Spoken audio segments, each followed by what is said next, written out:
Thank you all for coming. I wanted to certainly thank Monica and Jeff for inviting me. It's such an honor to be here. Quoting, remember Mr. Rogers? You remember, he had a wonderful thing. He said, anyone who does anything for a child is a hero of mine. Right? So I want to tell you how good it feels to be in a room full of my heroes. I'm very humbled by that. Plus, we've got hundreds of puppets and boogie woogie. So how much better can you have a day than that? So that's a wonderful thing.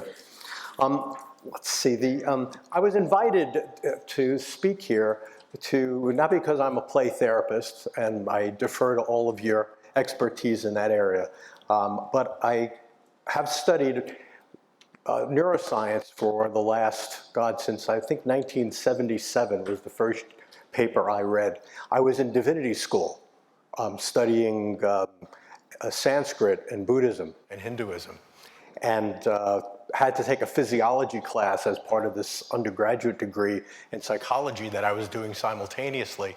And I took this class in where they were studying rat brains, and I went into it with all of the thoughts you probably would have taking a class that studied rat brains. It was sort of something I did because I had to do it, not because I wanted to do it. And just the thought of it made me squeamish because I don't like rats, and I certainly didn't want to take them apart, let alone touch them.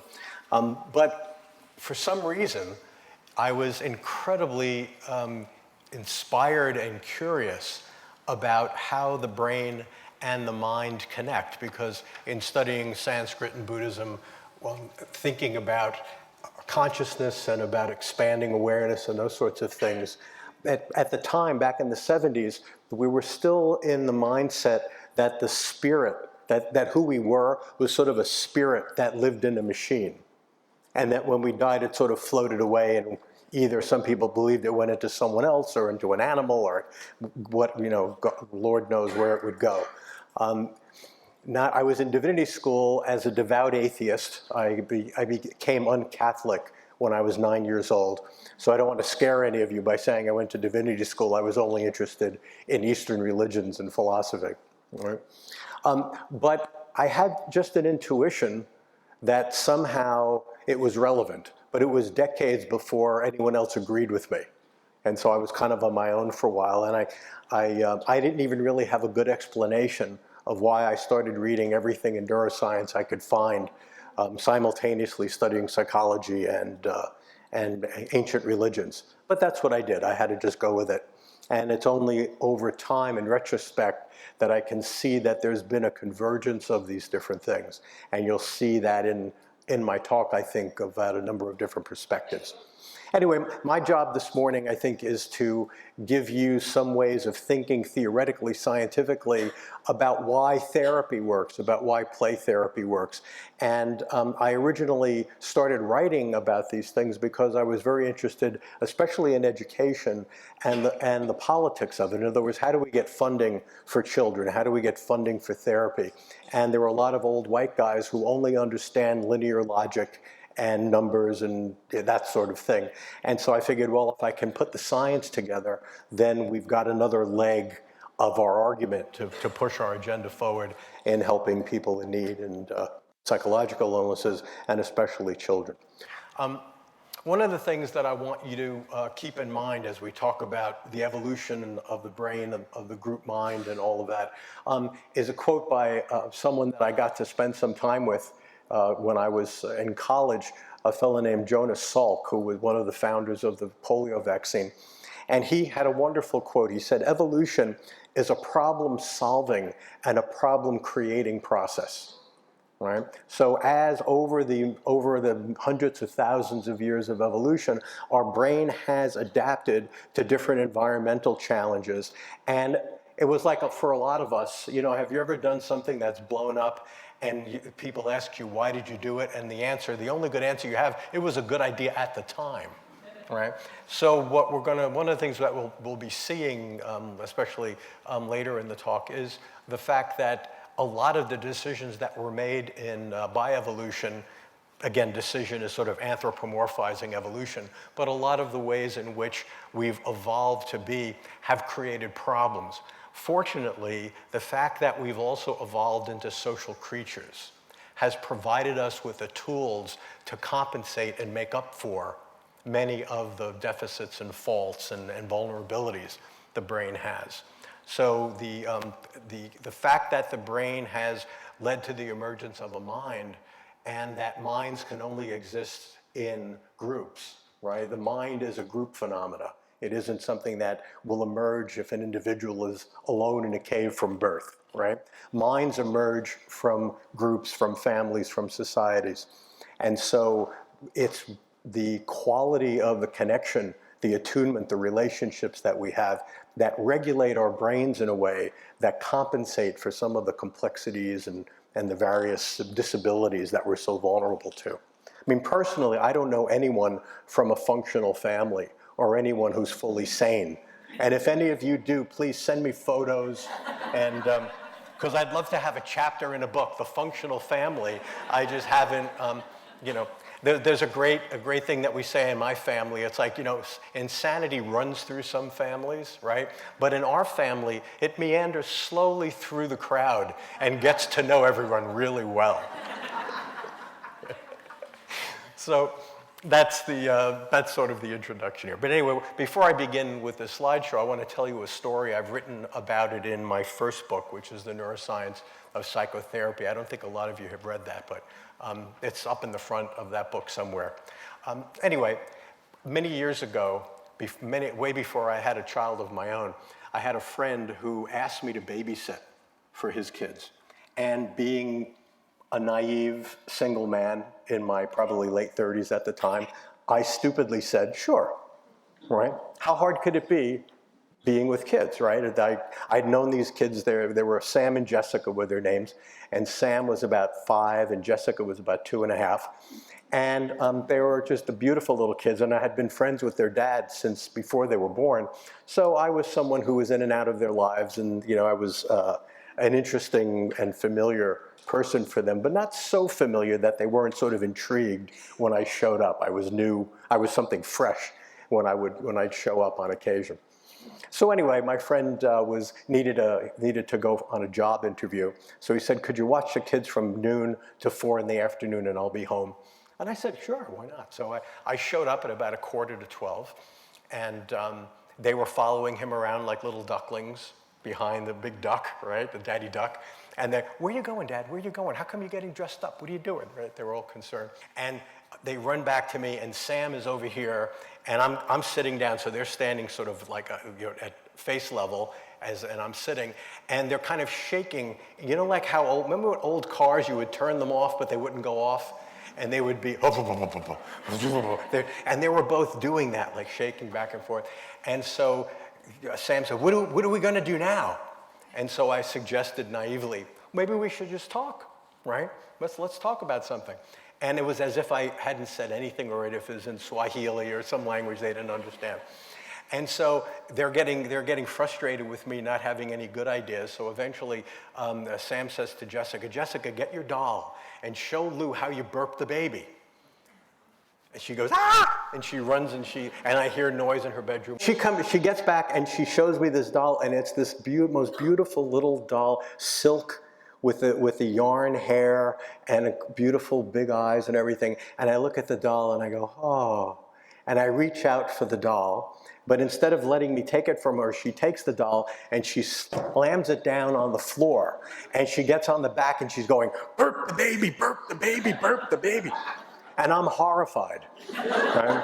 And I'm completely identified with the doll. And I have fantasies of grabbing the doll and running out of the house, you know, calling 911 or something, you know, calling for assistance. And then, so Sam throws Jessica off and then says, burp the baby, burp the baby. And then they both get on, burp the baby, burp the baby. And I don't know what to do. I feel like I'm in a little, crisis here, because I know they're going to ask me to burp the baby soon. And I don't know if I can do it. I don't know if I have the heart to burp the baby. So anyway, I'm sitting and I'm trying to think, and I say, come on, therapist, come up with some ideas. What should I do? Nothing, completely blank. And so eventually, I hear the chant, Lou burp the baby, Lou burp. I knew it was going to happen, right?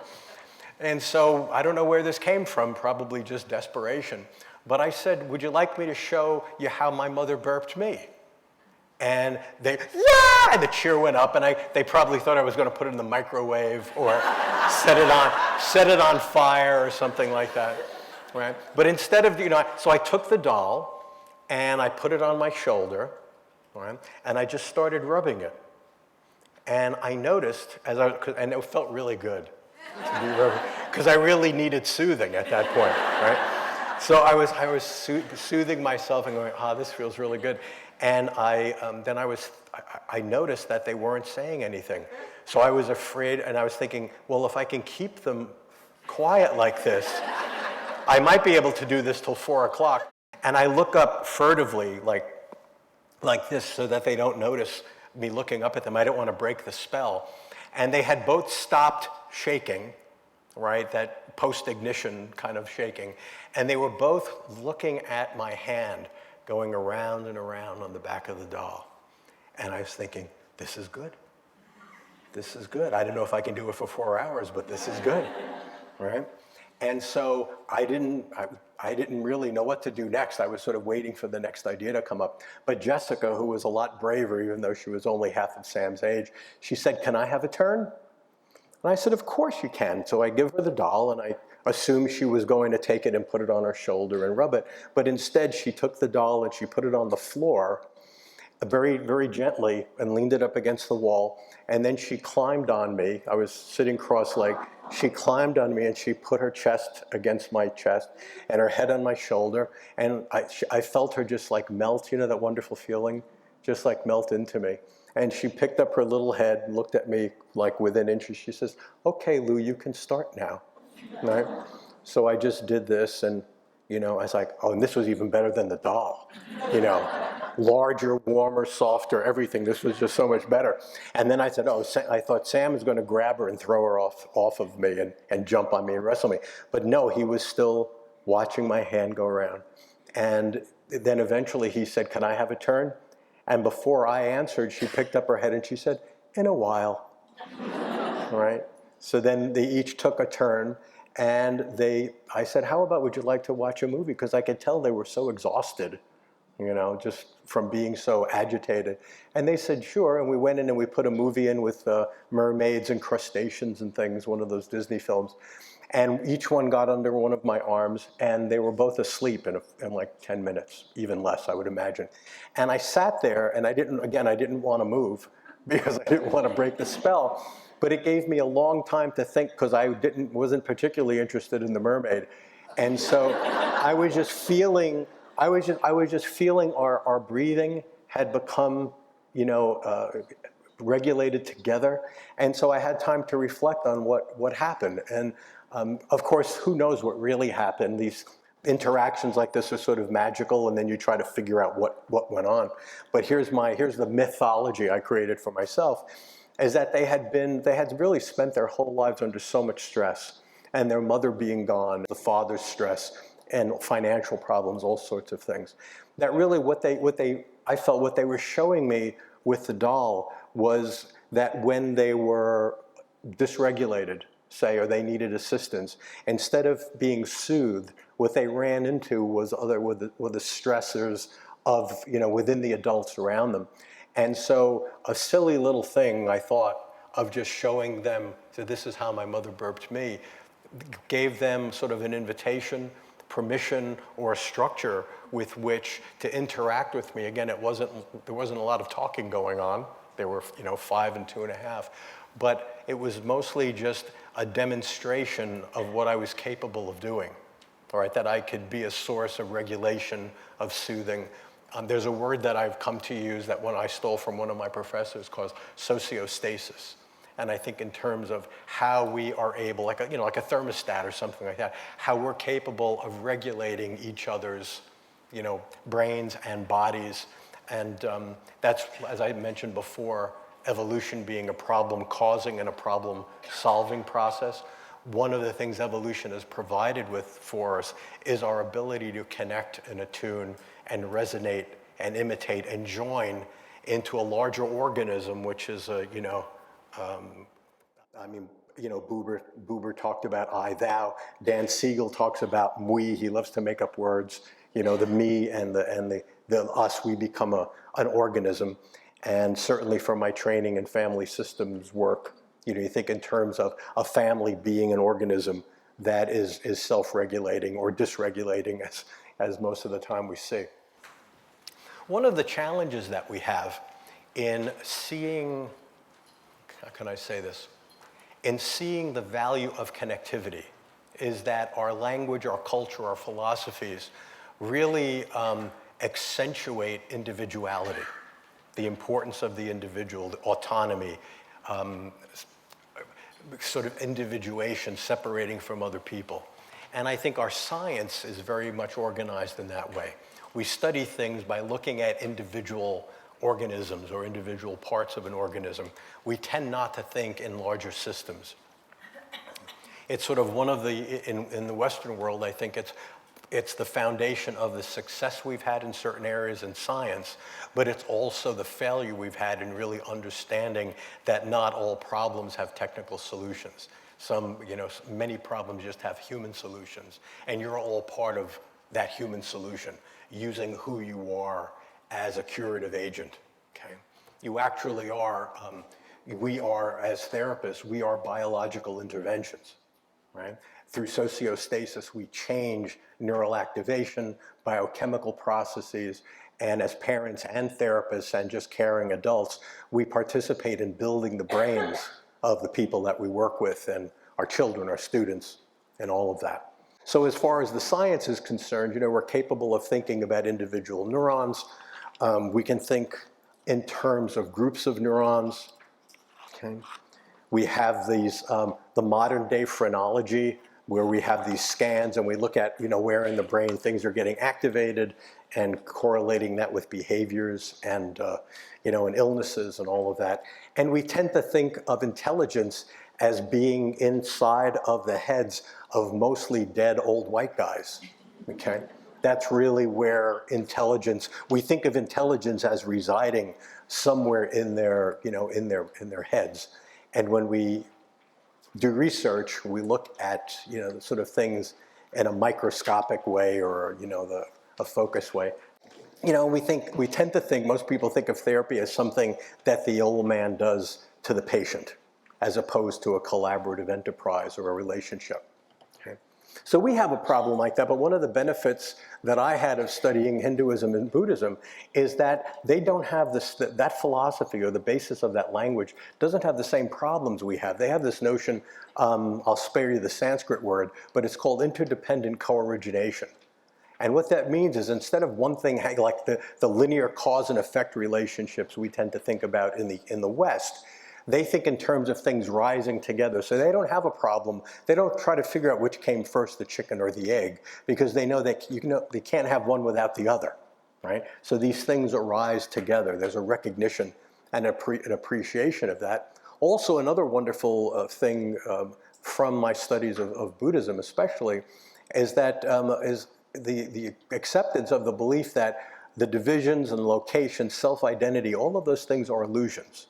Right? They're created as part of culture to organize relationships, families, tribes, things like that. They're generated by the bodies and the senses, and they have no intrinsic reality, right? Which is really good news, because if our identity doesn't have an intrinsic reality and it doesn't quite work for us, we can modify it.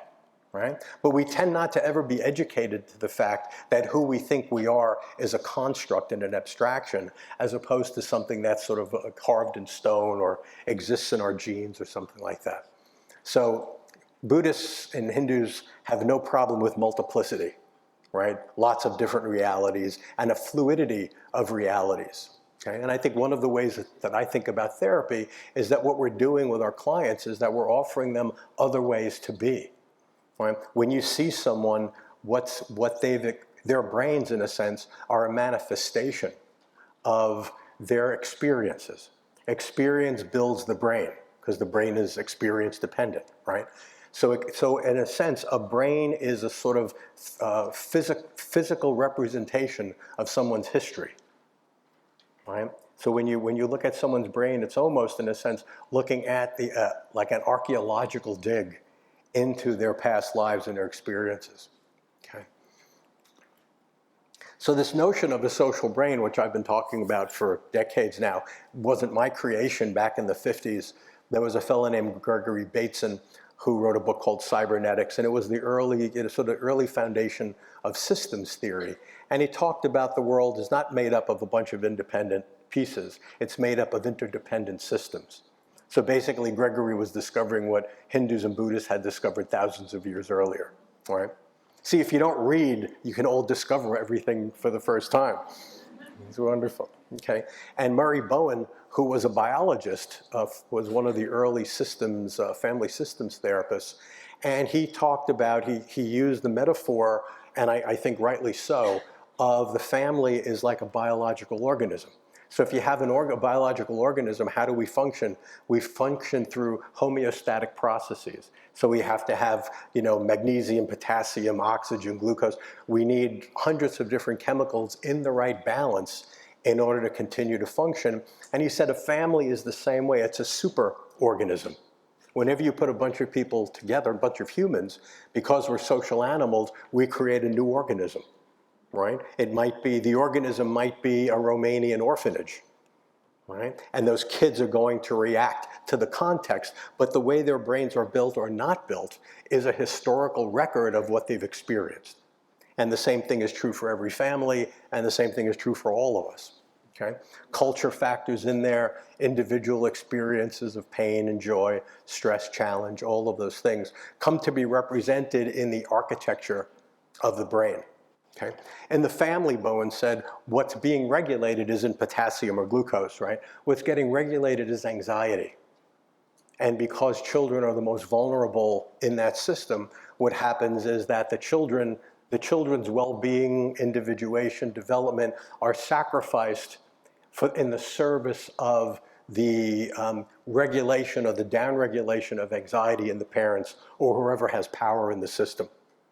Of course, if Murray Bowen was alive today, I wonder if that wouldn't be the other way around, because it seems like when I was a kid, it was good to be a parent, and now that I'm a parent, it's good to be a kid. So things, he's thinking from that 1930s, 1940s perspective, so we might have to look at this, but certainly in my work with working with children and their families, all of these things are true. Very often, it seems like I should have like a drive-through. It's like a drive-through therapy thing, like fast food. And the parents drive through and they want to drop the kid off. They say, fix it, we'll be back in an hour, right? And it's difficult for them to see their role, in it. And what happens, and what I've noticed, especially with kids that are, verbal, bright, 8, 9, 10 years old, by the time they're that age, what they need mostly is someone else to validate the fact that their family has a problem. Right? So it's kind of conspiratorial. And then there's a question as well, how many years and days and months before you get out of here and you get to go to college, or maybe we should think about a boarding school or something like that. But there's so much value for children, and just having another person, especially an adult, say, I see what you see. Right? This is not your fault, this isn't your problem, but the challenge is, how do you figure out how to survive your parents? Right? Your father's a workaholic, your mother does drugs all day up in her bedroom. They're outsourcing your care to all of these other people. I understand that you feel really bad and rejected, but we have to figure out how to create a workaround so that you can survive. So Murray Bowen was, I think, certainly has become one of my many heroes, because I think he's someone who was the first to see the connection between individual organisms and how evolution has shaped social groups to just be a larger organism that's located in multiple places. And then I was very influenced by one of my professors called E.O. Wilson, who's the founder of a school called Sociobiology. He spent his life mostly in Africa studying ants and termites. But he saw how organisms that consist of multiple individuals act as if they're one system. And that's been very influential and controversial in evolutionary theory. Okay. So there's in just about all societies, what you have is the conflict between what an individual needs and what's best for the group. And so you have our laws and morals and ethics, all of those things are an outgrowth of the fact that we work as units and we have to balance the needs of the individual and the group, but both are important for survival. So we have these two forces in evolution. Now, the reality of the fact that our brains are social organs is all around us, except our language doesn't allow us to see it clearly, right? It's hidden. The fact that our brains are social organs is hidden in plain sight. We have thousands and thousands of studies from fields like social psychology of the effect of emotion and relationship and interaction on perception and cognition, right? So how people treat us, whether they're smiling or frowning, whether they're all of those things affect the way our brain processes information, and we're usually unconscious of it. Psychoneuroimmunology is a field that studies the relationship between the quality of social relationships and someone's immunological functioning and their health. Right? So our relationships and our bodies and our immunological systems have all co-evolved, right, to function together. And that's why people in good relationships have much better outcomes, and they're healthier, they live longer, all of those things. And bad relationships are so toxic, right? Bad relationships are really bad for us. So if you're into one, think about it. Okay. And the final thing is that not a final, there are many fields, these are just 3 examples, but epigenetics is something I'll be talking about probably more this afternoon in my workshop. But epigenetics is a process wherein your relationship with everyone, but especially children, the interactions that result in the biological stimulation of the body and the brain get translated into protein structures that actually become part of the brain, right? So the process of building brains is just the process of interacting, and positive interactions shape the brain in positive ways and vice versa. So 4 take-home messages, and I want you to take these home. I don't want to see them in the parking lot, on the ground. I want you to take these home, okay? So there are no single human beings, right? That I think is really important and key, okay? We exist in relationships. Of course, you can, at your age, you can always choose to go to a mountain in a cave, live in a cave and be alone. Right? But as you might notice, everywhere you go, there they all came with you, right? In Alcoholics Anonymous, they talk about you can try a geographical solution. Like you can move away from the people that are annoying you, but then you realize they're inside, right? So we have some people call them internal objects, but basically who we experience ourselves to be is basically a big family meal, which aren't always pleasant or without conflict, right? So we have all of these different people that raised us inside of us, and they all have a say. So another thing that's important to think of, a lot of the brain, especially the cortex, is shaped postnatally via social interactions. So some people might call this the experience-dependent development. Okay? So your experience via epigenetics gets converted into the wetware and the actual structures and biochemical levels of the brain. And that's why I said before, therapy, parenting, all of these relationships, love relationships, hate relationships, are biochemical interactions as well as all of the other things that we can see. Okay. And the good thing, the gift that evolution has given to us, is neuroplasticity, so that the brain can be changed and regulated and help to heal in relationship, right?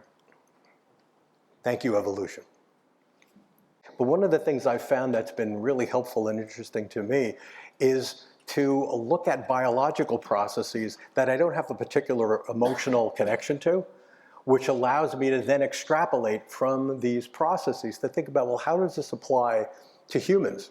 Okay, and so we have this evolution. One of the things you see in evolution is the complexity. What happens if you put a bunch of neurons together in proximity where they can communicate with each other, they automatically start communicating and firing together and making patterns of behavior. They struggle to connect. They struggle to combine, to become more complex. The same thing with the beginning of the universe, where it's believed that there were only a few different chemical substances that then start to combine and recombine and lead to the complexity of the things that exist now, okay? And so there is this drive towards complexity within biology, which I think helps to see how we can use the scientific to help understand ourselves. So here's a simple structure. It's called a Volvox. It's not a safe automobile. It actually is a multicellular little thing, and usually has like 100 cells or so. And so what these cells do is they connect with each other. They're always in a liquid medium, so they form a sphere, so it equalizes the pressure inside and outside. And they have these little things that form inside of them, which of the cells that were in there, they form little daughter cells. And just like humans, sometimes the daughters leave home, sometimes they don't, right? And so the more interesting thing about the Volvox is when you look at it a little closer. If you look at it on the left here, you see the outer surface of the cell that's connected to all these other cells grows a little cilia or hair out of it. And this is the beginning, one of the early sense organs. Right? It detects what's going on in the environment through the sensitivity and the biochemistry connected to this hair and the movement in the follicle. And then if you look down at it from above, what you see is that each of the cells are connected with what's called here cytoplasmic strands. But what these little filaments are, these connective elements, are the precursors to bones and ligaments and muscles and all of those things, okay? And so there is a through line from the Volvox and from other primitive structures, again, in evolution's push towards complexity, to this, to a family. Now there's a lot more communication. It's much more sophisticated. Of course, there's some biological communication here, but you can see eye contact, people touching each other. My fantasy about this is that the fellow with his mouth open is telling some tribal story.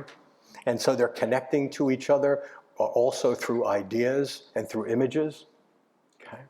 And so this exists, right? So this looks like a little like my family years ago. There we go. I mean, these are just extensions. Oh, not a very good picture to blow up. So I come to this image, and this is called an Asante circle, and isn't this beautiful? I love the feet. I just want to go and bite toes when I see this, right? But remember that slide I talked about before where you think in terms of intelligence being in the head of old dead white guys? One of the things that's seeing this, I saw this picture years ago, and I told my wife I liked it, and she bought it for me, so I have this hanging on the wall in my study. And I think about intelligence exists in that circle, right? The intelligence exists in the communal participation and the interconnection. And this game, what the game consists of, and the reason why they're sitting here, is that they take turns, they go around in a circle, and they take turns saying something that exists in a circle or in a cycle. So one might say, well, the seasons are a cycle. So you go from one season to another, then you come back again. And someone else might say, love is in a cycle, like you give it, and then it comes back and you receive it. So there's this, it's just, I think, a beautiful image to one of the human expressions of connectivity and group mind. So now when I think about the brain after starting in the 70s looking at little, sort of studies where they were cutting pieces out of rat brains and figuring out what they could do and what they couldn't do, going up to the human brain and thinking about it, I think more about it more like this now. And Dan Siegel, who you may have heard of, has a really wonderful, he describes the brain as I think if I have it correct, sort of a matrix of energy and information. So just like there are no individual neurons. If you take a neuron and you put it in a petri dish, it'll die, right? Neurons depend on connectivity and excitation. And much of the research has found, is that children who are abused, for example, do much better than children that are neglected, right? Not something I'd prescribe or recommend, but the brain is an organ of adaptation, and abuse is something to adapt to. And so what happens in the process of abuse is that the brain develops. It develops in a skewed way because it's developing, in a sense, it's developing to a life in combat. But it's developing. When a child is chained to a bed or put in a closet or isolated and not interacted with, all of the stimulation that a brain needs to grow and to increase metabolic activity, glucose, oxygen, you name it, all of those things are missing. So if you might remember Bruce Perry's studies, the size of a brain of a three-year-old that's neglected is half the size. And the ventricles, which are those fluid-filled cavities in the middle, are 3 times the size. So the brain needs to be stimulated in order to grow. And so just like so if neurons die, and if you put a bunch of neurons together, what happens is that they send out all these chemical messages. And if you look at them under an electron microscope in a time-lapse way, what you see is that they kind of look like drowning people. They synthesize these dendrites, which are the arms that link out to connect with the other neurons, and they're grasping and they're going out into the environment and they're searching for the chemicals that are secreted by other neurons that would give them a signal of who's around, help, who's here, I need you, I want to connect with you, right? That's certainly my projection onto a neuron. I don't think they're thinking that. That's just a natural biological process that's going on, because it's life and death for them. Right? If they don't connect, they die.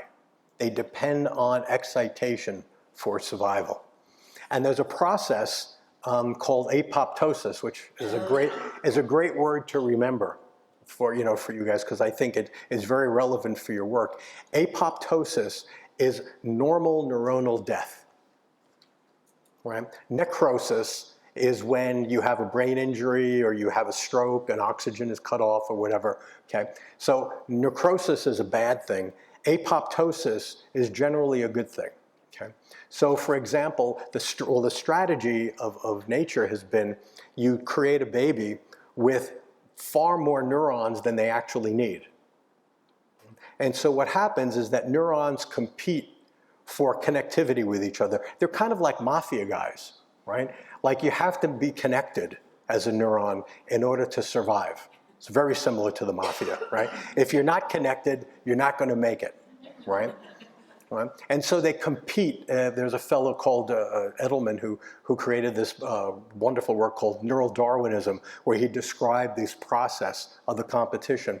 And what is the competition based on? It's based on the functional connectivity. In other words, so if a baby is sitting in their high chair and you give them the stack of cups, and you undo the stack of cups in front of them, and then they sort of automatically grab them. And at the beginning, they grab a cup and it might fall off, or they smack the other cups off, or it takes them a long time to get one. But slowly what happens is they get more and more precise.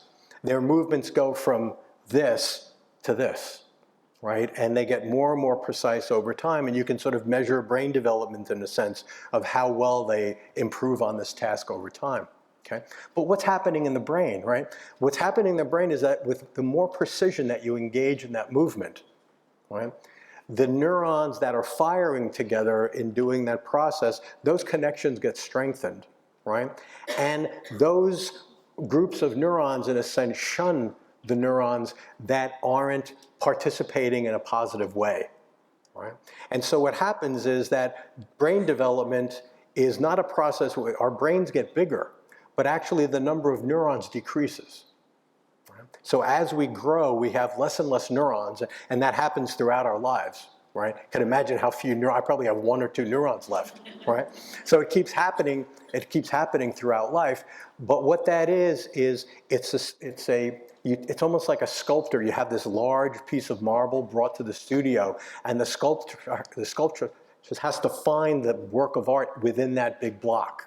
And in a sense, our brains are kind of like that. The functional adaptation of the brain is about creating networks that do certain things well and clear out the neurons that aren't participating in a positive way. One of the things that there are many neurodevelopmental differences in the brains of autistic people, for example, and one of them is a failure of this apoptotic process. And so if you take two comparable people, one who has autism and one that doesn't, you'll find that the autistic person has many more neurons in their brains, right? And so one of the things that, so think about apoptosis as a positive process. It's a healthy process, it's a normal process. Okay. But it's all about connectivity. So our neurons are fighting for survival during development. And all of this stuff is based on the regulation of the biochemistry that's required to keep neurons alive. Okay. So the parallel then in humans, right? There are no individual human infants. If you're walking down the sidewalk and there's an infant lying on the sidewalk, you don't step over it and say, pardon me. You know that there's something wrong. In fact, some cultures only have one word that's mother-child, right? They don't have a separate word for child. It's like there's a recognition that there's this symbiosis early on, and they're a unit, okay? So I think that one of the ways in which the basic biological processes have been conserved by evolution is the fact that for children, attachment equals survival and abandonment equals death. Right? And I think because we have this focus on trauma, we're always looking, well, what happened to, and we're looking for things like, things that are catastrophic and visible. But I think for a child to have a failure of attachment, to have, to be abandoned in some way, to be separated, to not get adequate connectivity, it's pretty parallel to the abandonment, or to the isolation of single neurons. And so I think what you have is a kind of self-destruct program that sort of gets created, right? If you think about children like neurons, you think, well, a child's job is to be accepted and loved and find their role in the group, right? And so if there's no attachment process or an inadequate attachment process, the signal to the child is to die. And this is kind of dramatic, I know, but think about this at this level. From the level of biology, there's apoptosis in humans as well, right? You're not wanted, you're not necessary. And so and there are a lot of tribes, subsistence tribes through most of our evolutionary history, right?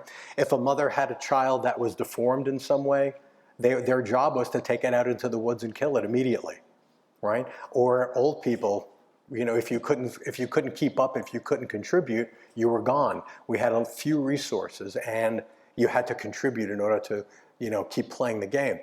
Okay? And so, during World War II, Renee Spitz, who was a psychologist, everyone familiar with Renee Spitz, or is that a strange name? No? Okay, good. I hate to teach people things they already know, okay? This was when I was being trained, he was someone who was sort of a star in this field. Anyway, during the London bombings, they would go through the rubble in the morning and they would discover these infants where the parents had been killed, but the infants somehow survived. They were like in a nook or cranny or something next to a piece of furniture or a bed. And so every day they would collect these orphans, new orphans, and they would send them out to the country, kind of too late, but they would send them out to the country and house them in these orphanages. And Renee Spitz visited the orphanages. And what he found was that the kids went through this process where they would, initially, what he called, I think he called it protest. And so they would they would yell and scream, and they would reach out. They would, in other words, trying to get whatever attention and contact they could get. And when I saw the films that he took, I thought about the neurons who were struggling for connectivity, and the parallel between those things. And he saw that over a while, they shifted from the state of protest and trying to get attention to where they would kind of shut down and turn inward. And many children died, even though they had food and clothing and shelter and all of that, right? And so I do believe that there is, that connection is like air and water and all of these things. And it isn't just a nice philosophical or a fuzzy liberal idea. I think that it really ties to the core biology of what human beings need. Okay. So if I can, I'm going to try to show you, it's a very old video from 1952, but you can see or get a sense of Wow, I queued it up. I can't believe that this worked so well. This is on another screen that I can't see. It exists only in space. All right. So you'll see here some of Spitz's work, and there are, come on, there we go. Some of the films and some of the words. He uses a lot of sort of psychodynamic terminology that is not important for you to understand. The more important thing is seeing the children.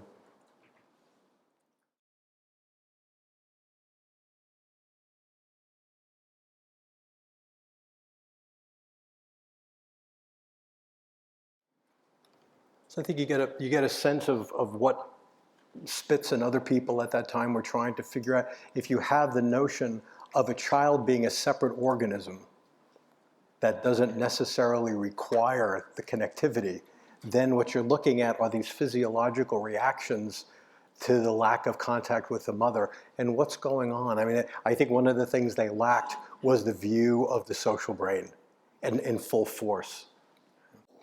Okay, so the summary of this slide really is that I think that it's helpful to me when I think about the parallel between survival and connectivity of neurons and survival and connectivity of human beings. I think that this basic process was conserved in evolution. And so depriving a child of connection and warmth and whatever they need to develop and grow and the stimulation they need is similar evolutionarily to in a sense, the selective euthanasia of neurons. Okay? And so a lot of the people that I deal with and that you deal with as well have gotten the message perhaps that they're not lovable, that they're not part of the group, that they're not worthy of survival. And so a lot of our work is to somehow reconnect them. So I wanted to show you, I mentioned before that there has been, I mentioned before the social synapse, the broad bandwidth, how much of the way we communicate with each other is conscious and much of it isn't conscious. But I wanted to just identify some of the physical features that we can detect that participate in this broad bandwidth. So the things that I'm going to talk about for the next few minutes are things like our eye, the shapes and colors of our eyes, dilation, eye gaze, blushing, and facial expressions. All of these are mediums of connectivity across the synapse. I don't mean to limit it to these. These are just the ones that I've got time to talk about. Okay. So for primates and most other animals, the direction of gaze gives us a lot of information about each other, right? If we're both starving and there's a steak on the table and we're both looking at it, you automatically create a whole scenario of the distance to the steak, how fast can I run, can I beat that person up, so in other words, theory of mind, if you're probably familiar with that? So then the theory of mind is my hypothesis, my automatic reflexive story that gets created about you depending on the context and on the variables and various things in the situation. So eye gaze gives a heck of a lot of information. So here's a beautiful slide of eyes. Right? And so the ones on the top are the eyes of cute little tree monkeys and the like. And down at the bottom you have the gorillas and apes and bonobos and humans. These are our closest relatives. Now I don't know how much time you've spent with gorillas, but in order to get right, is Diana Fossey here? You have to really be right in a gorilla's face to know where they're looking, because there isn't much contrast between their pupil and sclera, plus their eyes are much more rounded than ours. And so what happened during the morphological changes in evolution from our closest relatives is that the pupil sclera, it's hard to say, contrast increased dramatically, and also the number of degrees of the arc that someone can see is more visible to the viewer. So now you can, if you're standing across the road from someone, you can kind of tell where they're looking and what might be on their mind that way. Another thing is pupil dilation, and this can be pretty important clinically. So you might want to pay more attention to this. It's not just interesting science. It's actually, you have an application for it. The eye, some people call the eye as the only visible part of the brain. And it's interesting that, you know, pupil dilation is automatic. It's not something we control, right? And so what the social psychology research shows us is that people with large pupils are chosen over people with small pupils. Right? So for example, if you compare these eyes, for example, or this picture that I had photoshopped of one of my students, right? It's the same, the same exact photograph, but if you do a very well-controlled social psychology experiment, the one on the right will be seen as more trustworthy, as more accepting, as more open, even though it's everything else is exactly the same. And I believe that what goes on here is that what pupil dilation is a signal to the other person that they can approach. In other words, you feel safe, you're trusting, and I know sometimes with adult clients it's difficult because you usually don't get that close to them, but with children, I'm often very close to them, and I can get a sense more of what's going on in their pupil dilation. But anyway, pupil dilation is something that we can use. So now there's a lot of information communicated by the direction of gaze, right? And of course, no one is surprised at Macron, who's that? Sarkozy, right? No one's surprised that the French prime minister is looking, but everyone's concerned about whether Michelle has seen this photo. So a picture tells 1,000 words, and the direction of eye gaze gives an awful lot of information. Now, I have these two pictures here. I was trying to think of like eye gaze, because I was reading this article about how people tend to be, when we say someone's attractive, that we actually have a physical sensation. If we find someone attractive enough, we can almost feel our bodies moving towards them, or this kind of a tropism, like a flower turns to the sun, if we find someone. So I was thinking, well, who would do that to me? I mean, besides you, Monica, who would do this to me, right? And so this is Paz Vega, who's, I think, a South American actress. I'm not sure where she's from.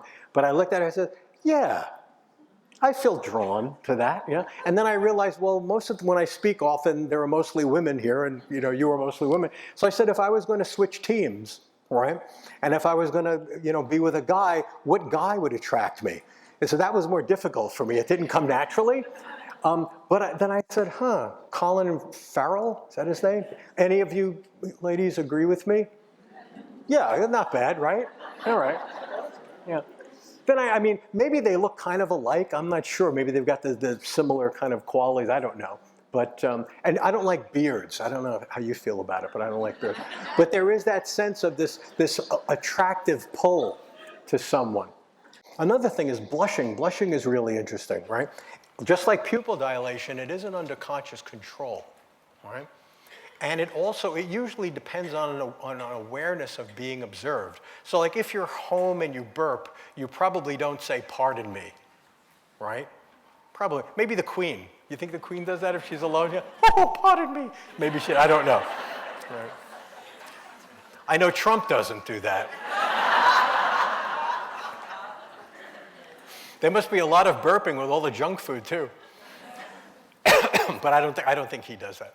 But anyway, it depends on an awareness of being observed. And the social psychology research shows that if you commit a social faux pas and you blush, you're judged much less harshly than you are if you do blush.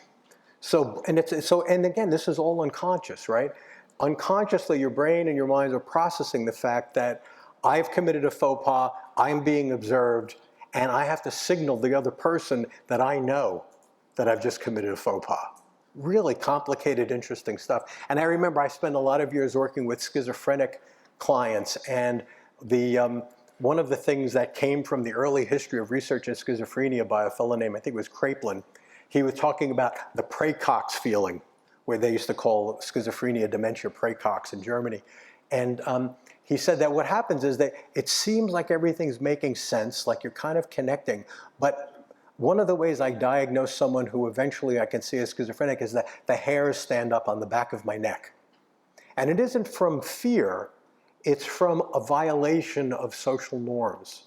And one of the things that I noticed in my work with schizophrenic clients was that they didn't tend to blush. They didn't seem to be connected to the group mind externally. They were sort of flooded by the internal objects, and they were living in their dream state often or fluctuating back and forth.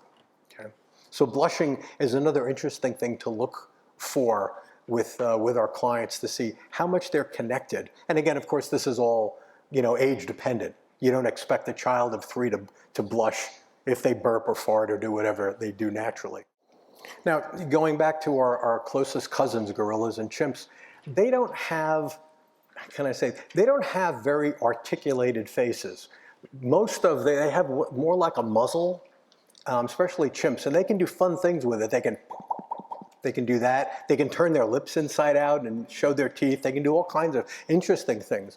But they don't have a lot of vascularization. There's not a lot of muscular complexity, and they're covered with hair, right?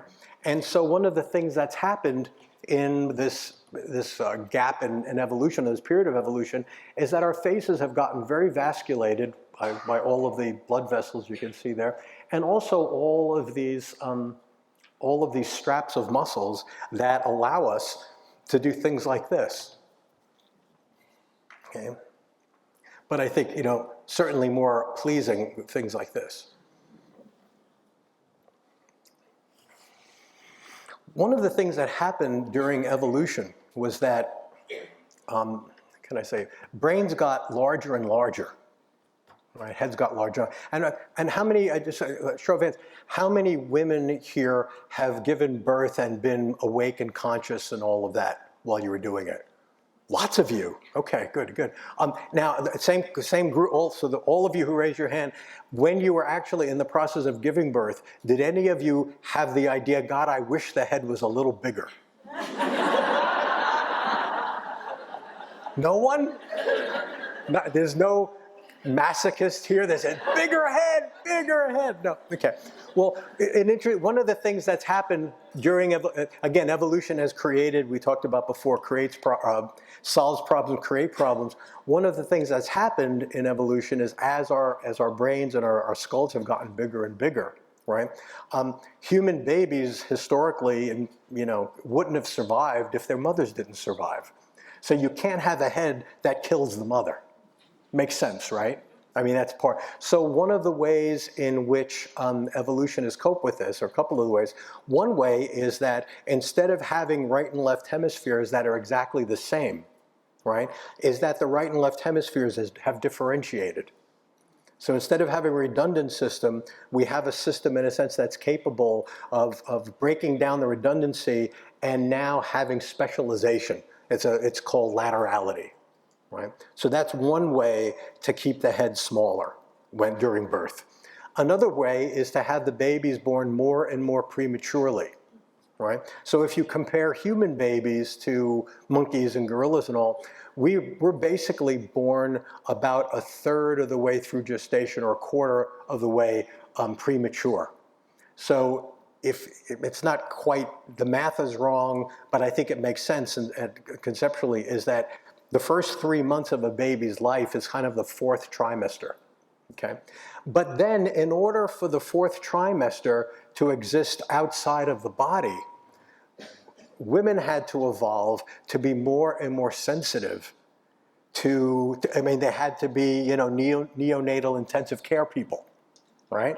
So part of that was an increasing sensitivity to the types of expressions, right, that a child would have and the body postures and all that, to be able to read with what's going on internally. So I think Winnicott, you're probably all familiar with Winnicott, yes? One of our favorites. He talked about primary maternal preoccupation. So during the last trimester of pregnancy, it felt like women were sort of regressing. And I've had a number of women tell me, like during that last trimester, they couldn't balance their checkbook right anymore. There was all of these things that they couldn't do. They were plenty emotional and they were, very much invested in the baby coming. But those everyday tasks that are more left hemisphere tasks seemed to be more difficult for them. But they just noticed they made a lot of mistakes, uncharacteristic for them. And so I think that one of the things we might see if we could do the research in a way that was that isn't damaging. My suspicion is that during that last trimester, women sort of shift brain functioning more to right hemisphere brain functioning, to get more and more primitive, because the right hemisphere really is the one that we used to have two of, right? And the left hemisphere really is the experiment that developed language and other sorts of things related to high levels of sociality, okay? So I think women have evolved to become more and more sensitive to the primitive nonverbal communication. And it's an interesting thing to connect to play therapy, because in a sense, isn't that what we're doing?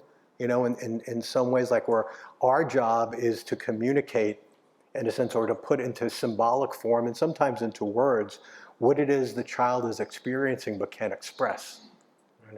And a parent does that. You run through the baby's calm and then the baby's crying. And you go in and you run through the checklist. If the room smells horrible, you don't have to go through the checklist. You know what's wrong. If the room doesn't smell, you look at the clock, you check, you make sure their arm isn't caught in the crib somewhere, and you go through all of these things. And secure attachment is the experience primarily of going from a regulated state to a dysregulated state, and then discovering that the arrival of the caretaker correlates with the return to regulation. And if a parent is good enough and does that often enough, then the child comes to see other people as a source of comfort and security and warmth and all of that, and also their lovability. They don't have to go into apoptosis or analytic depression. So the brain is a government of systems. Each of these systems has an evolutionary history and also a developmental course, right? So for example, our brains are still essentially Paleolithic. Culture has developed really rapidly over the last 5 or 10,000 years, but our brains haven't changed that much.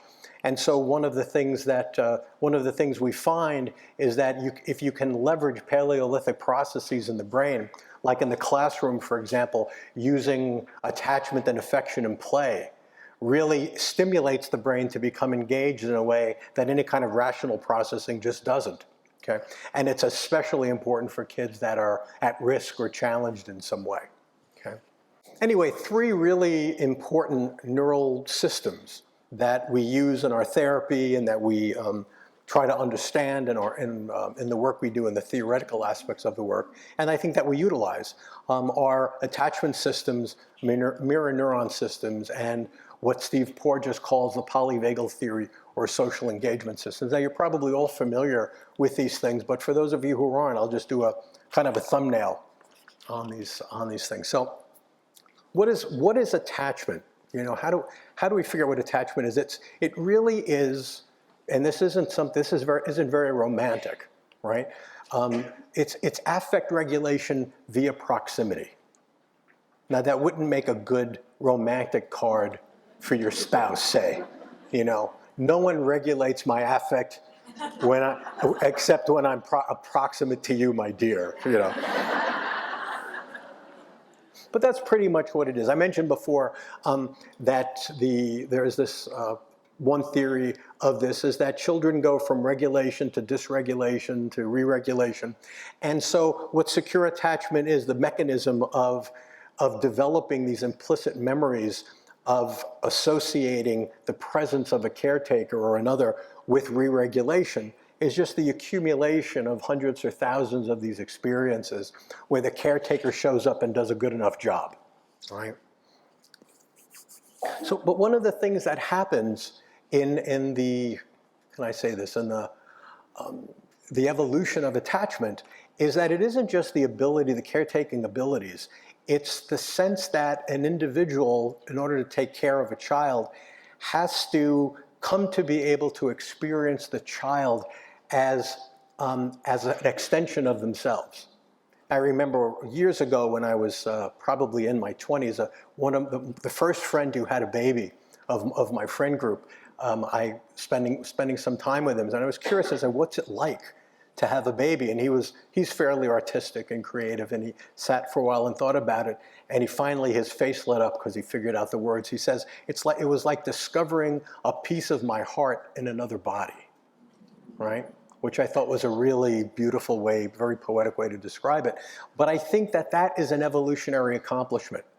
right? In other words, a parent we have to evolve to the point where we can look at another and say, that's just me over there. So nature is really manipulating us, but who cares? It feels so good, right? What's better than loving and being with your children, okay? And so in this process, you're really, as a parent, you're building the brain because you're shaping these neural structures through experience. Okay. So what I'd like you to do now is to just look at this for a while.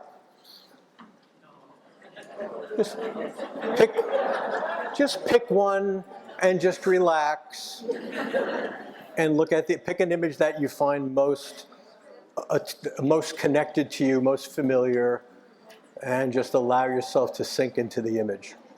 Okay.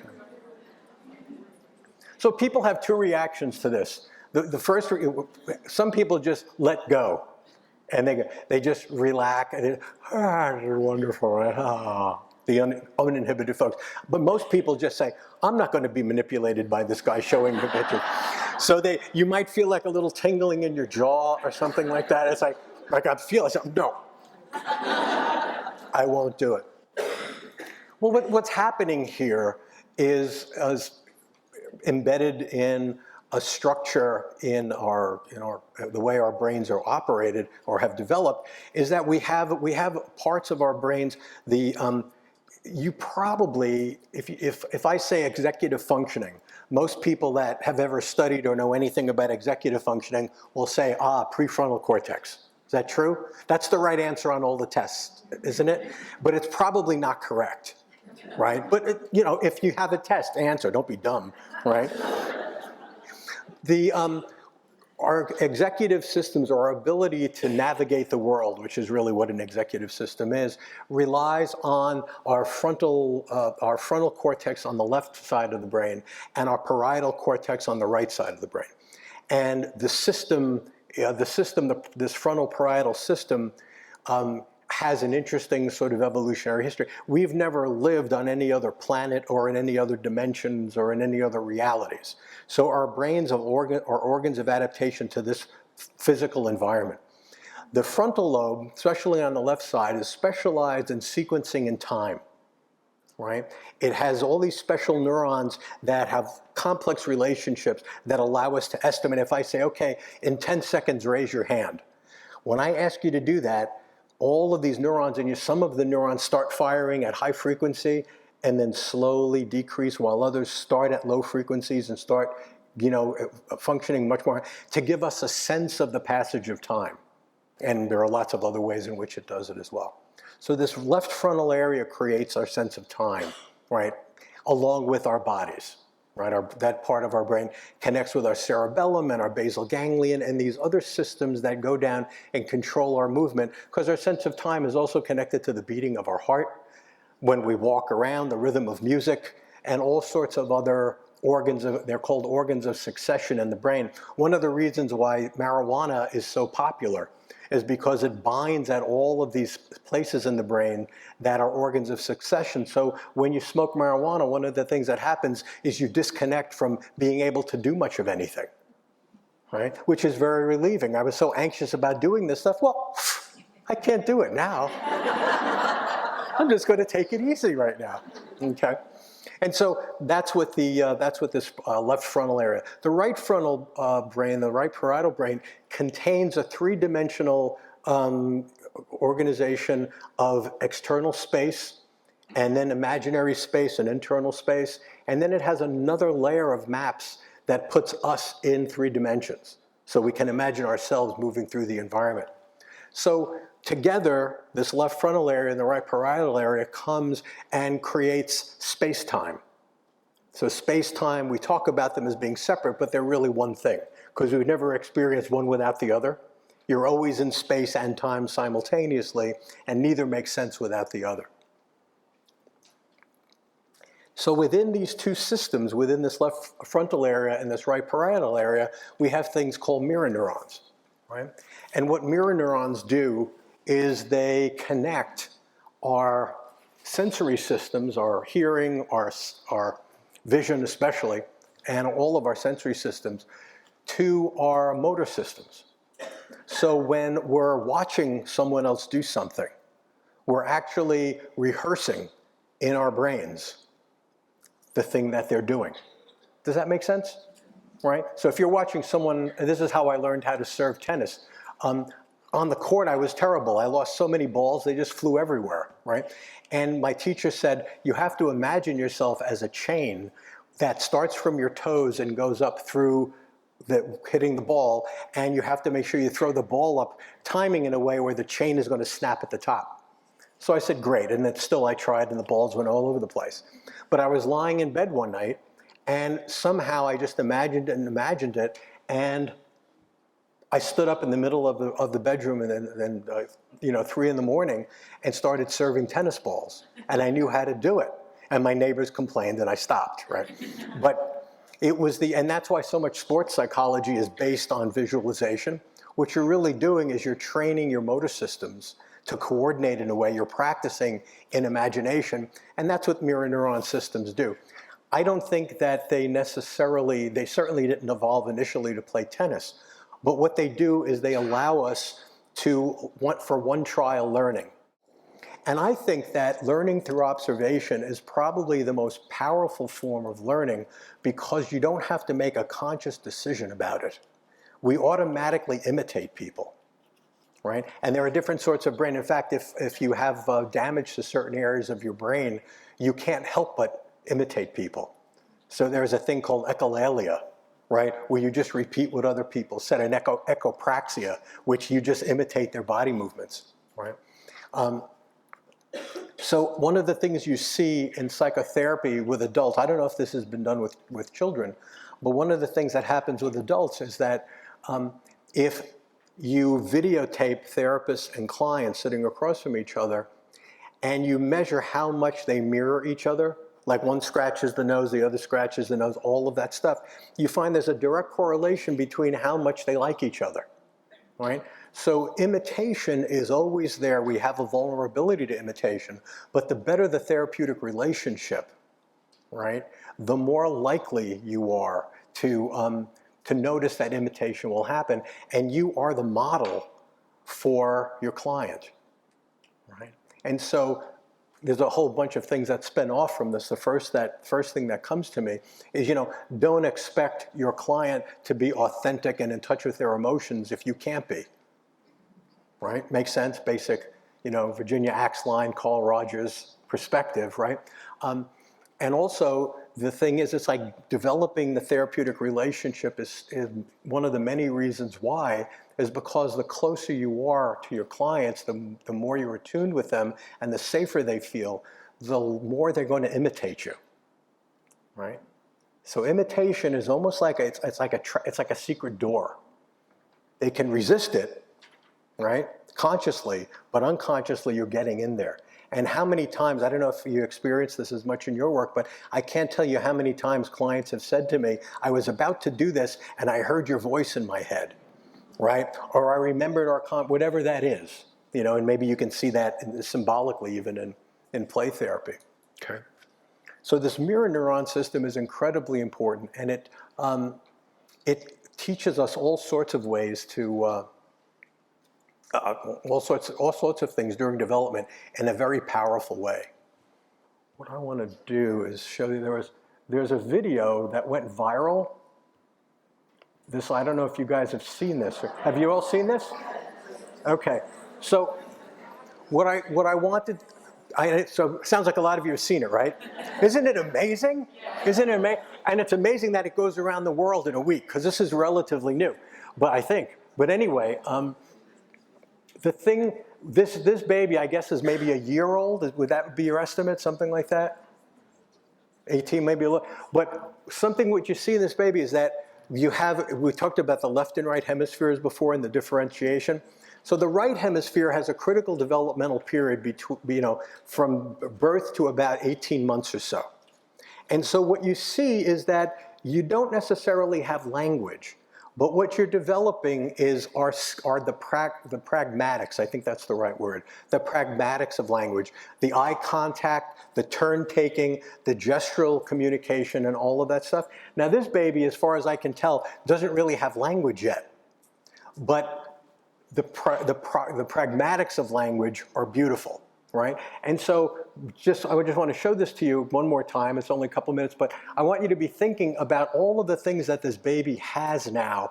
And when language, when that left frontal area clicks in, when the genetic timing goes and says, okay, time for words, how those words are going to just fall beautifully into this scaffolding that's been created interpersonally.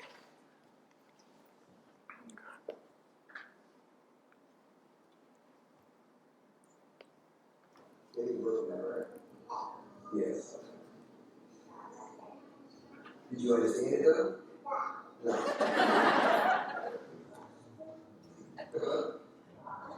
Oh, it's not this one. This is not. Yes. That's what I was wondering. I don't know if they're going to see because they did some stuff this time. Yeah. Oh, yeah. Right, don't bring that in. You know what I'm saying? Don't just say stuff. You know what I'm saying? Yeah. Like go somewhere else that don't bring it in. You know what I'm saying? Yeah.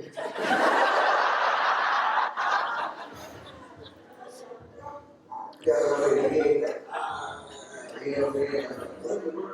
Don't do it. Kid, you know what I'm saying? Yeah.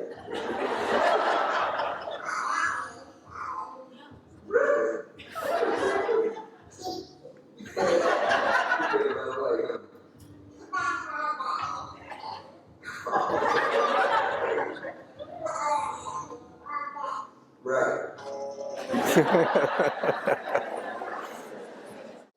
So you see the scaffolding of the communication. There's no words there. There's just sounds, but there's also the inflection. It's another thing that the right hemisphere, is in charge of, the music of language. And the baby, even without words, is going, bah, bah, bah, bah, bah, bah, bah. That's right hemisphere, right? Before the words get hooked in. So that sort of connectivity and play, I guess you can call this play. Would you call it play? I would. And this sort of play really is what connects the baby, and you can see how connected this baby is to the mind of the father. And how the father is able to follow the lead of the baby, which is wonderful, because they take turns, right? Sometimes the baby follows the father and vice versa.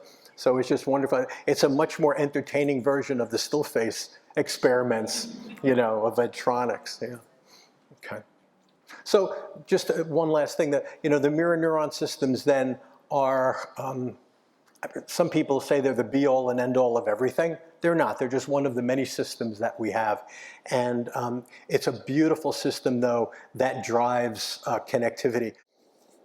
So another system is Steve Porges' system. Again, I'm assuming you all have a general sense of this, and what I hope to do is just add a little, maybe a little different twist. When I have different twists on this stuff, I always call Steve and ask him if it's okay. And he usually says yes. And I don't know if that's because he doesn't have the time to deal with me, or whether he actually agrees. So I can't promise that I'm exactly in line with what he's saying. So anyway, we have 14 cranial nerves. And the 10th cranial nerve isn't really a cranial nerve. It's actually a neural system that runs outside of our spinal cord, and it's the vagal system. Okay, and one of the things that seems to be true is that the reptile in us, the basic sort of fight-flight reactions, parasympathetic, sympathetic balance, isn't quite enough to have social relationships.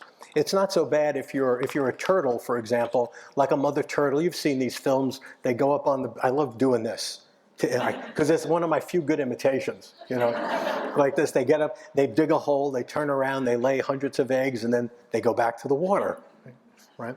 And if the mother turtle runs into one of their children in the water a week or a month later, she eats it. I know, right? Not very romantic. But turtles don't have a system to recognize their own children, and they certainly don't take care of them. They just have these instincts to lay the eggs, cover them up, and leave. Okay? So one of the things that happens as we became more social, I mean, mammals are social. Mammals have mammalian glands, so they feed their babies. So there's caretaking involved with mammals, okay? So one of the things that has to happen is that the on-off switch is no longer adequate for arousal, right? We have to be able to modulate our emotional reaction to our children or to the people that we're living with in a group, right? We have to regulate ourselves much more with younger people, hopefully, or with people that are small or weak or whatever. So I think of the vagal system almost like as a volume control to arousal that evolved in addition to the basic on-off switch of the autonomic nervous system. And it does a number of things. I mean, it connects our viscera with our facial expressions, the muscles in our faces, our pupil dilation. And so I think that this system, in part, evolved along with children being born less and less mature, so that the mothers would be able to they would have like a real-time readout of the internal state of the child, right? So there is a lot going on, perhaps, that, and I think this is part of the subtlety and sophistication of therapy, the more practice you get, is that you see more and you may not even understand why you're in tune or why the things that you're doing are working, but you learn maybe consciously or unconsciously the micro expressions, the little gestures, the bodily postures, just like any mother would, right, of being able to read what's going on inside the patient's body. So I look at a picture like this where you've got a lion who's just been involved in a kill, and they've been like riddled with testosterone, and you're just fighting and competing, and then they're trying to relax afterwards, and their cub comes along and starts biting on their forehead. Right? So what allows the lion to tolerate this and to differentiate their reaction and their arousal? I think part of this is the development of this ancillary system that is more like a volume control. Okay. There are interesting things, one of the things that happens with chimps, for example. Chimps are very physically aggressive with each other. And so what you see is that the survival of the chimp troop depends on having the strongest male at the head to be the alpha at all times.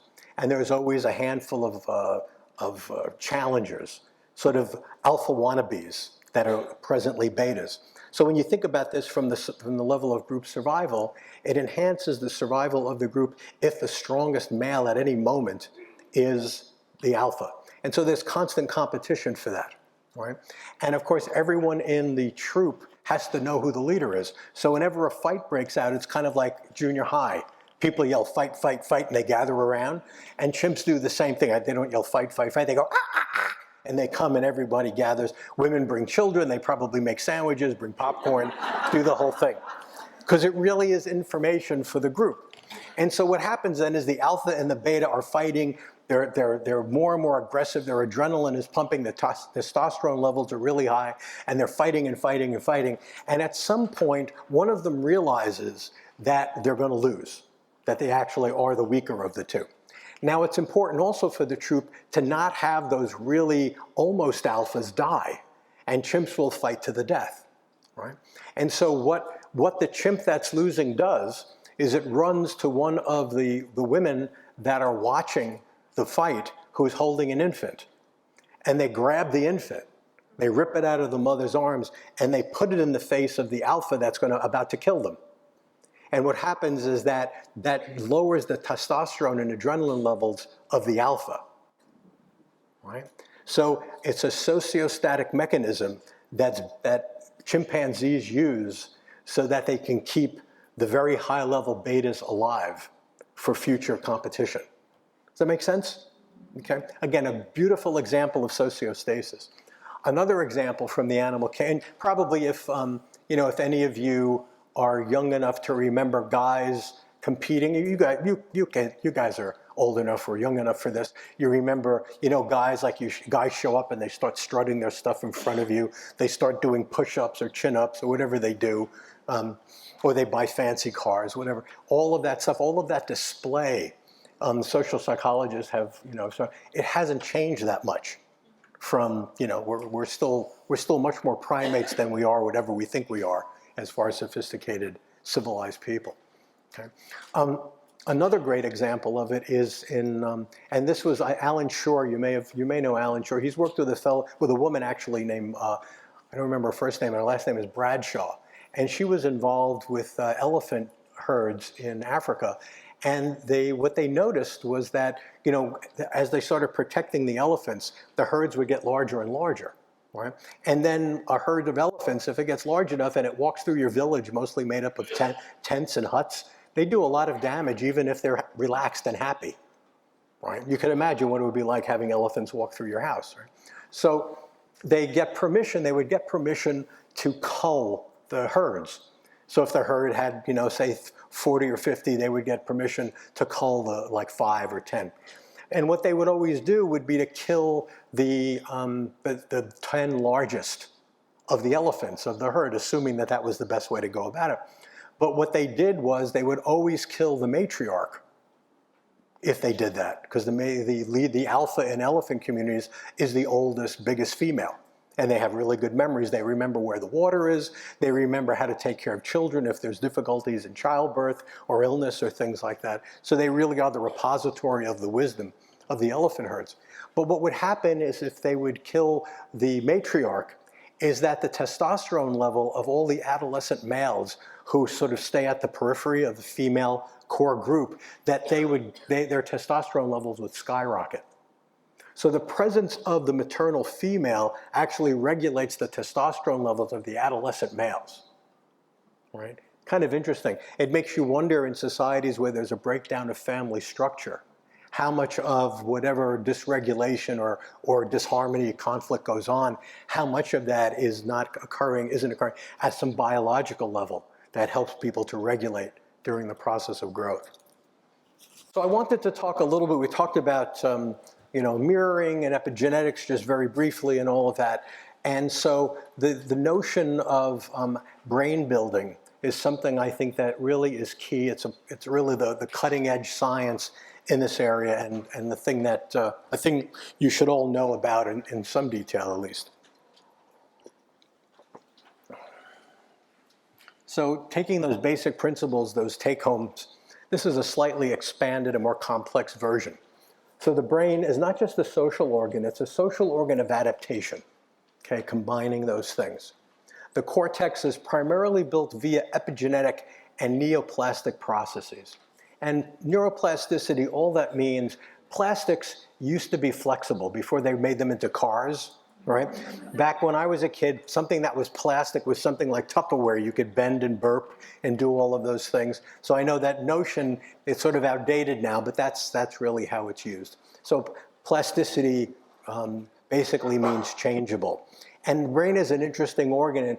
It has to be sort of stable enough to have solid memory and flexible enough to learn new things. I think one of the ways, a good definition of trauma is when the brain changes in a way where it becomes inflexible to new learning, right? So there's a kind of a lack of plasticity or rigidity in learning that occurs. Okay. So brains influence each other, and young brains are shaped to survive within their particular social environment. So just connected to this is every family is a cult, right? Every family has a set of mythologies, behaviors. When growing up for me, there was so much trauma in the generations before I was born that one of the results of that was that I wasn't allowed to be depressed. I couldn't be sad because there had been enough sadness in the family. So I had to be the happy child. And whenever I would be sad, no one knew how to handle it. And so, like I said, every family is a cult in that there is all of this explicit and implicit information that you have to adapt to. And you might never know you're adapting to anything because children don't have an alternative perspective. Very few children can say, oh, my family's crazy. They just say, oh, my family is just my family. This is normal. And usually when they go off to college and they experience people from other from other families, other cults, their first reaction is, wow, these people are strange. And then if they get to the next level, they go, oh, we're all strange, aren't we? Right? So our brains are structured, the wetware, the architecture of our brains are a form of memory from our childhoods, what we could feel and couldn't feel, what we could think about and couldn't think about, what we could ask and not ask, all of those things. We have all of these different aspects of stress that impact development, but much of it is communicated and stored via epigenetic processes. All right, so what are these? Okay. There's the fundamental, I guess this is the basic dogma of genetics and epigenetics, is that there's a flow of information. Go back to Dan Siegel's, definition of mind as information and energy. This is one of the ways in which it manifests. That we have, that we each have DNA, and DNA is our genetic code is 23,000 pairs of these protein messages, these different protein systems that can be paired in a near infinite number of combinations. And so what happens in the process of epigenetics is that our experience triggers certain biochemical changes within the nucleus of a cell. So the DNA is contained within the nucleus of each of our cells. And how information gets there is that our experience results in biochemical changes between neurons, say, and then ultimately within neurons. So the way we're stimulated in the environment or by other people affects the way the inside of our neurons create their biochemical environment. That biochemical environment impacts the nucleus of the cell in which the DNA is contained. Okay?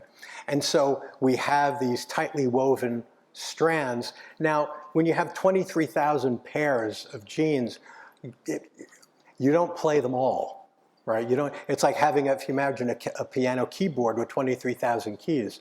You can't play them all at the same time because it would just be mud. What you're doing when you play a piece of music is that you're selecting notes in a certain order.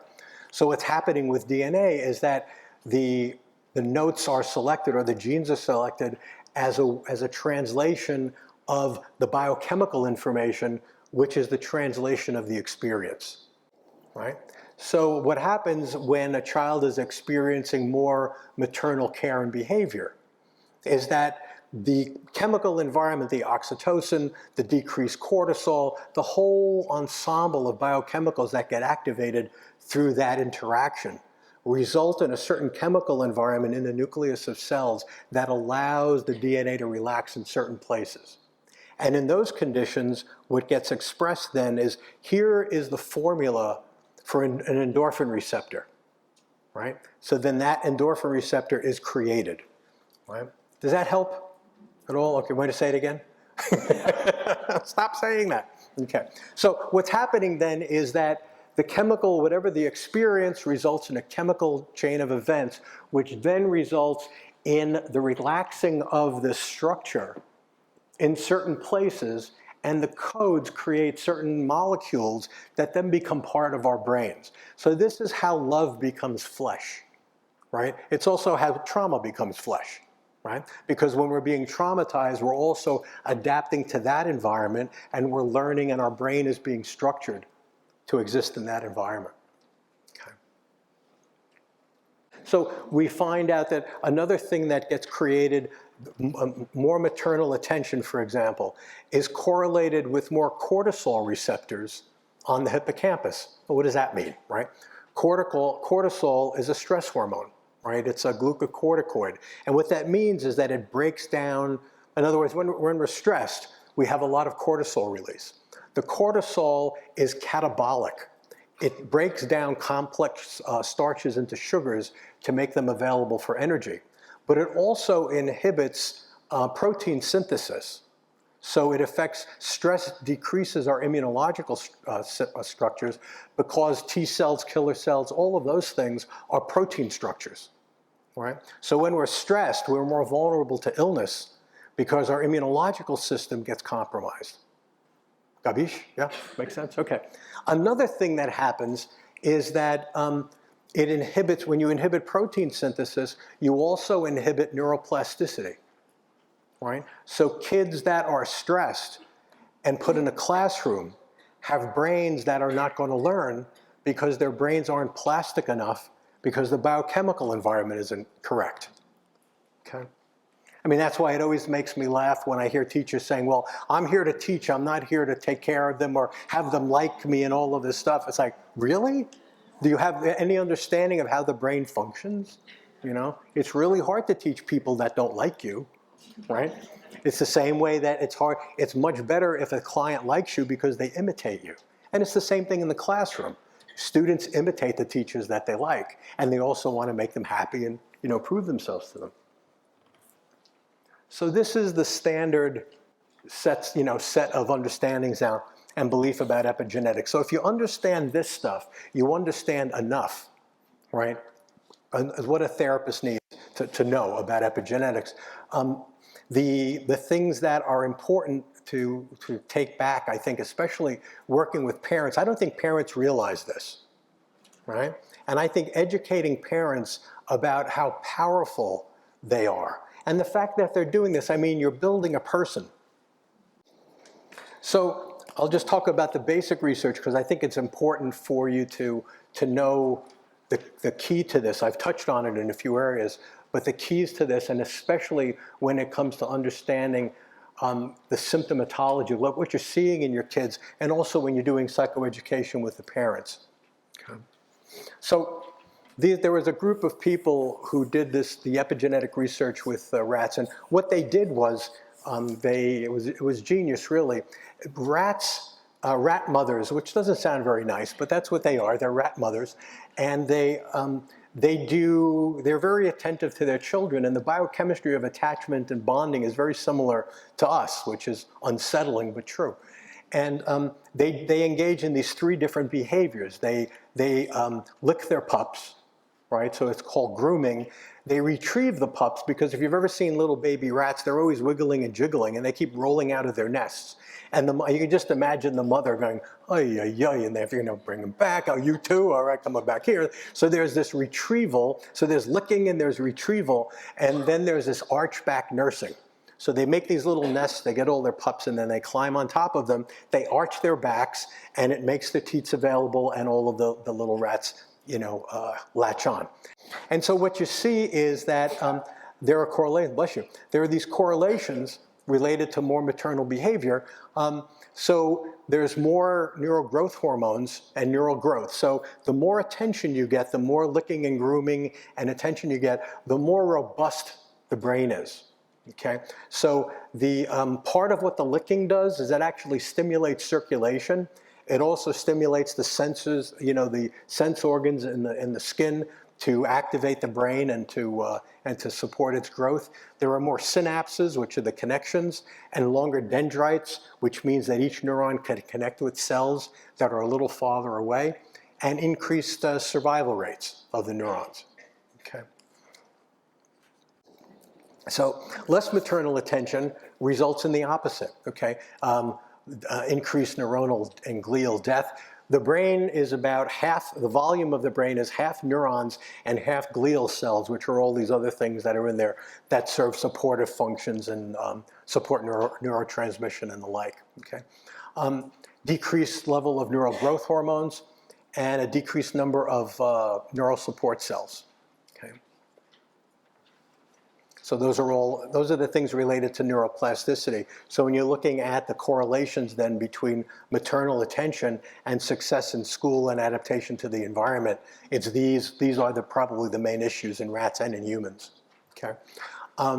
Another category is metabolic functioning. So the more maternal attention, there's more, well, I'll say what it is and then I'll describe it. Medial prefrontal cortex dopamine in response to stress. The medial PFC in a rat is really sort of like our orbital medial cortex. And so in response to stress, there's more affect regulation, there's more connection with others, being more social and bonding with others in stressful situations. I mentioned the next one, the glucocorticoid receptors in the hippocampus. and the level of benzoreceptors and adrenaline receptors. Okay? And so when you have these receptors, not only, for example, with the amygdala, it raises the threshold for arousal, right? But cortisol receptors on the hippocampus, cortisol, like I said, really breaks things down. It's a negative hormone to have in the body. The more receptors you have, the more feedback there is to the cortisol producing areas of the brain. So it shuts that down earlier, right? What you want are very low to moderate levels of cortisol. That's where it's optimal for learning, for plasticity, for health. We need cortisol, but only in low levels, okay? So anything you can do to regulate that is a positive thing. Okay. And you find all of the opposite effects. An interesting vulnerability to addiction is another thing. Increased startle response, anxiety, and fearfulness. So really, I think what we're looking at here is sort of the biochemical substrate of resilience or grit or whatever other words that you want to use.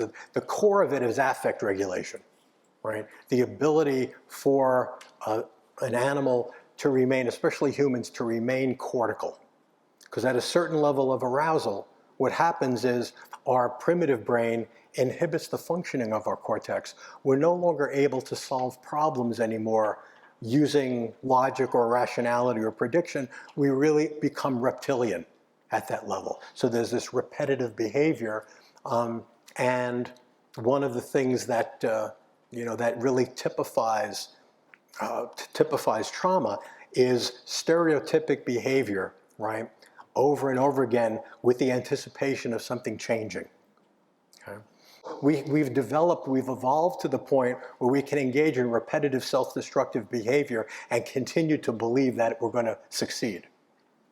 Right? It's interesting. It's one of the ways in which our minds don't serve us. I just want to thank you, Lou, for this wonderful morning. My pleasure. And I think you should have a bit of a rest because you have another bit coming this afternoon. Thank you.